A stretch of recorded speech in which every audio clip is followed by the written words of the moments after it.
What is the difference between radio wave and microwave?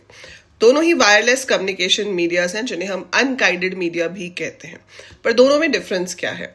Radio wave वो है जो हम अपने एफएम में यूज करते हैं, जो आप एफएम चैनल्स रेडियो पे सुनते हो, and this is free of cost, right? So radio wave free of cost होती है. Microwave is paid. So microwave के लिए हमें चार्जेस पे करने पड़ते हैं, जैसे हम अपने सेलफोन में यूज करते हैं. देन आपके पास रेडियो वेव जो है वो ओमनी डायरेक्शनल है, मतलब जिन टावर से रेडियो वेव जनरेट होती है इट ट्रैवल्स ऑल अराउंड, वो हर तरफ सिग्नल्स वहां से जाते हैं. जबकि माइक्रोवेव जो है वो यूनी डायरेक्शनल है. यूनी का मतलब होता है वन, सो यूनी डायरेक्शन मतलब microwave travels in one direction. तो उसके जो टावर्स हैं वो प्रॉपरली अलाइन करके लगाने पड़ते हैं. जब आपके पास बुरी एटमॉस्फेरिक कंडीशंस होती हैं, जैसे कि आपके पास बारिश आ गई, तूफान आ गया, या आप बेसमेंट में हो, वहां पे रेडियो वेव्स उतने इजीली और प्रॉपरली नहीं पहुंच पाती हैं, whereas microwave is better in this case.